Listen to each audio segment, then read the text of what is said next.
Senator Scott, you're recognized for your questions. First off, I want to thank Secretary Mayorkas for being here. I think all of us have been pretty frustrated with the unbelievable increase in number of people on the border. But let me talk about a separate issue first. Let's talk about this disinformation. And you've read the stories and you've seen what Elon Musk is saying. So there's a whole bunch of people in the Biden administration that have put out false narratives. They've said the border's secure. They've said Hunter Biden's laptop is not real. They said the Afghanistan withdrawal was successful. They said the Chinese spy balloon over the United States is not a threat. I mean, that's all that, as we all have found out, is untrue. Now we've learned from the Twitter files is that government is working with and funds NGOs to censor millions of Americans via big tech in direct violation of our First Amendment rights. So my first question, Secretary, is how many people that work in Homeland Security have been accountable for breaking the law? And first off, do you believe that the government looking at private messages on Twitter is a violation of the law?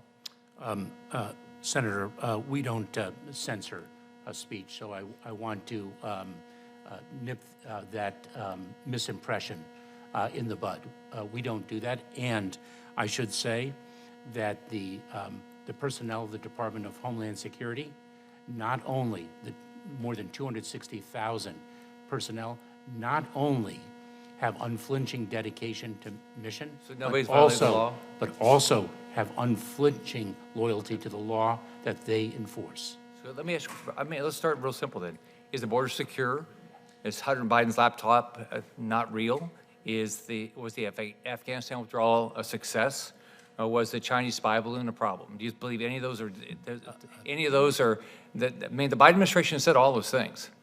Senator, let me say this. We are extraordinarily dedicated to the security. Secretary, I know, look, I'm not going to suggest you're not dedicated, but let's just go to the facts. The Biden administration has said all those things, and now Elon Musk has been clear that the Biden administration has had access to private messages on Twitter messages. Okay, so step one, do you believe it's right for the government to be reviewing private messages on Twitter? So, Senator, if I may, I have to defer to law enforcement investigative agencies that might do that in the course and scope of a criminal investigation. I will share with you, as a former federal prosecutor for 12 years, we do have tools at our disposal when we are investigating a criminal case to do certain things. That is not within the remit of the Cybersecurity and Infrastructure Security Agency, so I can only speak now to the work that we in the Department of Homeland Security do. I will share with you, with respect to the Chinese spy balloon, if it's the one that, to which I think you refer, that we shot it down because of the concern we had with respect to its purpose and identity.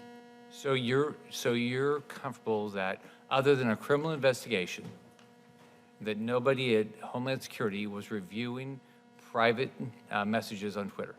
To my knowledge, Senator, that is the case, and what I'd like to do, because you raise a very important issue, because I can assure you that it is not our job, nor do we do it, to censor speech. What we do is we assess the threat landscape that this country confronts so that we can secure the homeland and protect the American people. That's what we do. And our Office of Intelligence and Analysis has a responsibility which it fulfills to understand that threat landscape, to understand what the threats are that we face. How many people do this? How many people work at DHS doing this?